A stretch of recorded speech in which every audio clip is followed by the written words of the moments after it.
জয় গুরু। বন্দে পুরুষোত্তমম। আলোচনা প্রসঙ্গে দ্বিতীয় খণ্ড। একদিন প্রফুল্লদা ঠাকুরকে জিজ্ঞাসা করলেন, আমি করণীয় যা তা নিয়মিত করে যাই, কিন্তু অভাবে চিন্তাটা ছাড়তে পারি না। তবে জানি পরমপিতার দয়ায় না খেয়ে মরব না। ঠাকুর বললেন, তোমার ঠাকুরের টানে তোমার মন যদি ভরা থাকে, আবার অন্যের মন যদি ভরে তুলতে পারো, তোমার সেবা ও সাহচর্য ও কর্ম দিয়ে, তাহলে তোমার পেট কখনো খালি থাকবে না। এ ঠিক যেন স্বভাব গুণে অভাব নষ্ট, এ কথা সবসময় স্মরণ রেখো। না করে ফাঁকি ফুঁকি দিয়ে যদি কিছু পাও, তাতে কিন্তু অভাব ঘুচবে না। স্বভাবে দৈন্য থাকলে অভাববোধ ক্রমাগত বেড়েই চলবে। তাই যতই পাও অভাব ছাড়বে না। আবার তোমার স্বভাব যদি সমৃদ্ধ হয়ে ওঠে, সেই স্বভাবই তোমাকে সৎক্রিয় ও সুখী করে তুলবে। তোমার চলনই হয়ে উঠবে আর্থিক ও মানসিক সম্পদের জনয়িতা। অভাব অভিযোগ কিছু কিছু থাকলেও সেই চিন্তায় মগ্ন হয়ে থাকবার অবকাশ থাকবে না। আবার আদর্শের জন্য, কৃষ্টির জন্য কষ্ট যদি সইতে হয় তোমাকে, সেই কষ্ট তোমার কাছে কত সুখকর মনে হবে। যাও কও মনি, ভালোবাসাই একমাত্র মাল, যা মানুষকে খাওয়ায়, পড়ায়, উৎসাহ উদ্দীপনায় পাগল করে রাখে। বলতে বলতে শ্রী ঠাকুরের চোখ মুখ আনন্দে উজ্জ্বল হয়ে উঠল। সেই দীপ্ত দৃষ্টি নিবদ্ধ করে প্রফুল্লদার দিকে চেয়ে রইলেন। প্রফুল্লদারও চোখ ছলছল করে লাগলো। তিনি আর একবার প্রণাম করে বিদায় নিলেন। ইতিমধ্যে আরো অনেকে এসে উপবেশ করলেন। ঠাকুর তরকারিওয়ালা মজিদদিকে দেখে জিজ্ঞাসা করলেন, মাঠে আলু খাবার পারিস ও মজিদদি? মজিদদি আহ্লাদে আটখানা হয়ে এগিয়ে এসে বলল, আপনার ইচ্ছে হয়েছে যখন ঠিক মিলে যাবিনি, চেষ্টা করব। ঠাকুর সহস্যে বললেন, আমার ইচ্ছে হলে হবি কি রে, তোর ইচ্ছে হলি যে হয়। মজিদদি বললেন, আপনি খ্যাতি চাইছেন আর আমার ইচ্ছে হবি না, কন কি? ঠিক জুটায় ফেলবনি। ঠাকুর বললেন, এই সেম কথা, তা করে দিবু। মজিদদি বললেন, আজই খোঁজ করব নে। একটা ছাগল বকুল গাছের পাতা খেতে চেষ্টা করছে, কিন্তু গাছে পা দিয়ে গলা উঁচু করেও পাতার নাগাল পাচ্ছে না। শ্রী ঠাকুর তাই ব্যস্ত সম্মত হয়ে বললেন, ওরে দুটো পাতা পেরে দে তো লক্ষ্মী, দেখ তো পাতা খাবে করে কি করছে। ভগীরথদা তাড়াতাড়ি কিছু বকুল পাতা পেরে দিলেন। ছাগলটা তৃপ্তি সহকারে খাচ্ছে, আর শ্রী ঠাকুর স্নেহাতুর দৃষ্টিতে পরম তৃপ্তি ভরে তাই দেখছেন। সে দৃষ্টি যেন মায়ের দৃষ্টি।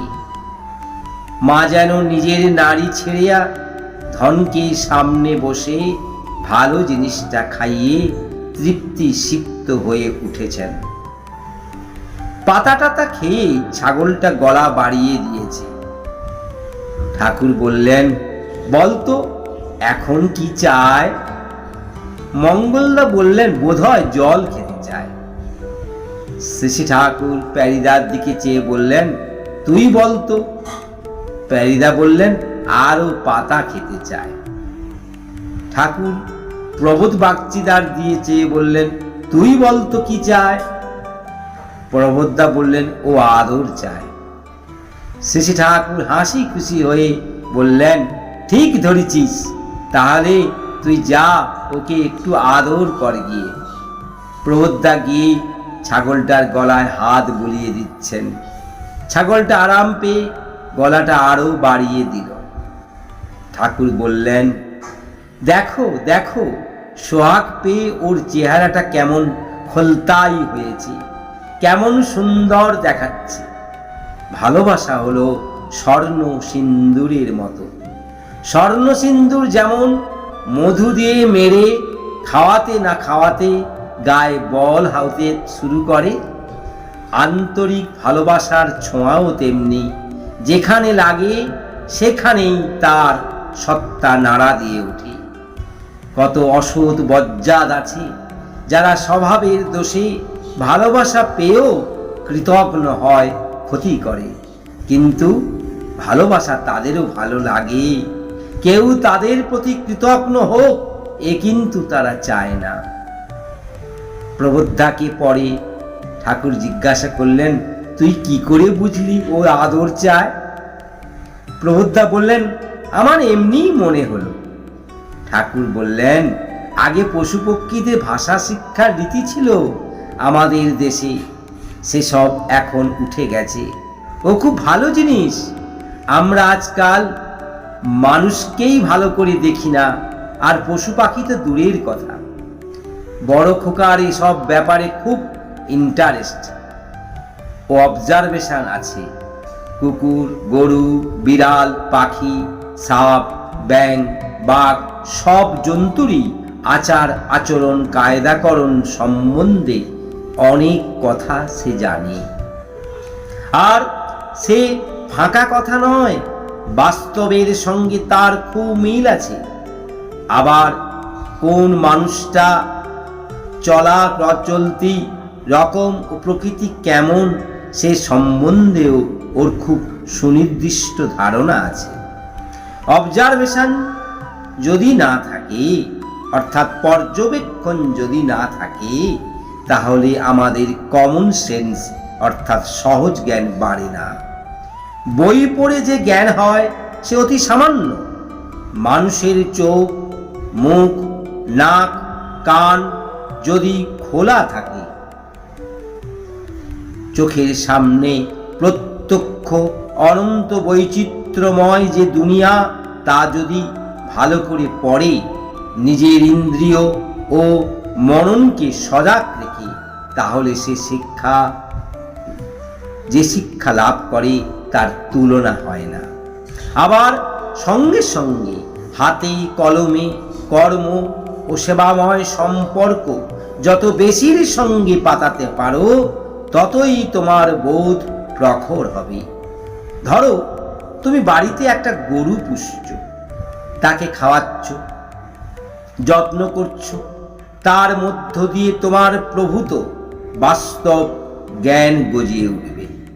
কোন ঘাস গরুর পক্ষে ভালো, কোন ঘাস খেলে গরুর দুধ বেশি দেয়, গরুর শরীর খারাপ করে কখন, শরীর খারাপ করলে সারে কি করে, কখন তার জলের প্রয়োজন, শীততাপ সে কতটুকু সহ্য করতে পারে, গাই দোয়াবার সময় কি করলে সে দুধ ছাড়ে, কখনই বা দুধ চুরি করে, গরুর মেজাজ কখন কেমন থাকে, মেজাজ গরম হলে তাকে তখন ঠান্ডা করতে হয় কিভাবে, ইত্যাদি কত বিষয়ই তোমার জ্ঞান গজিয়ে ওঠে বাস্তব পরিচর্যার মধ্য দিয়ে।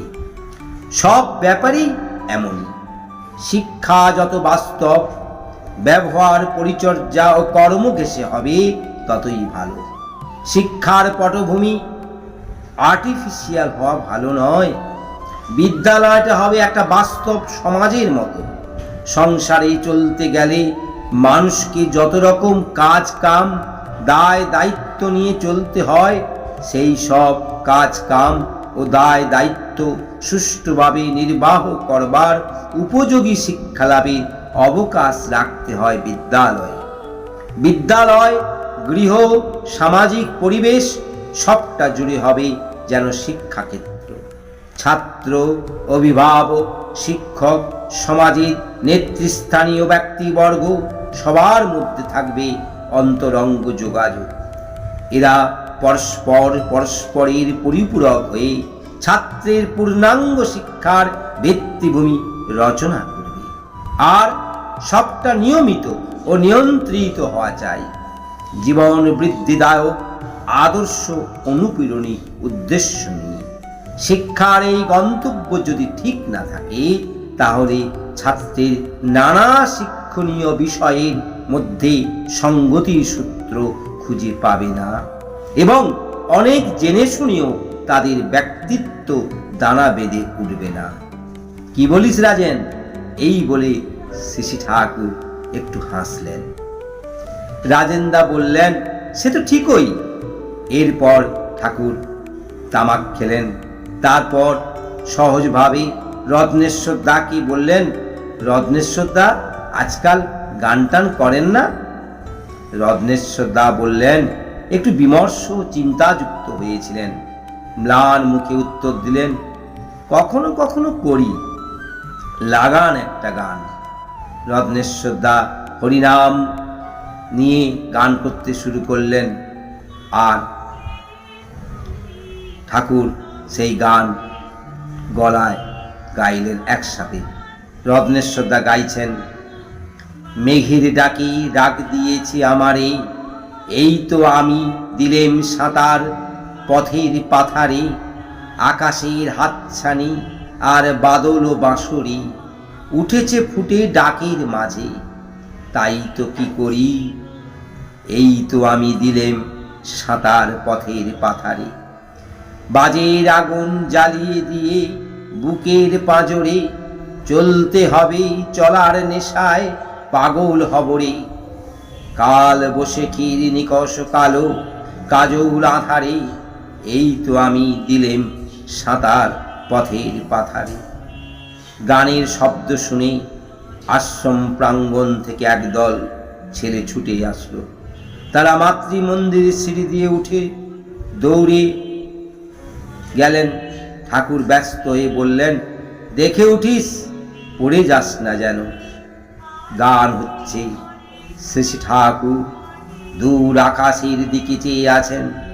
একদল দাদা, একদল সাদা পাখি উড়ে বেড়াচ্ছে আকাশে। নীল আকাশের অন্তহীন বিস্তারের কোলে শুভ্র সুন্দর পক্ষী দলের এই অবাধ স্বচ্ছন্দ বিচরণ তাঁর চোখে এনে দিয়েছে সুদূরের স্বপ্ন জরিমা। মুখে তার চেতন সমাহিতের আনন্দ দ্যুতি, দৃষ্টিতে তাঁর মধুক্ষরা অমৃত আবেশ। ভক্তবৃন্দ অনন্য মনা হয়ে তাঁর দিব্যরূপ দেখছেন। দেখতে দেখতে তাদের চেতনা স্ফীত উন্নীত হয়ে উঠেছে উদার আনন্দের ঊর্ধ্বলোকে। এইভাবে কিছু সময় কাটল। জয় গুরু, বন্দে পুরুষোত্তম।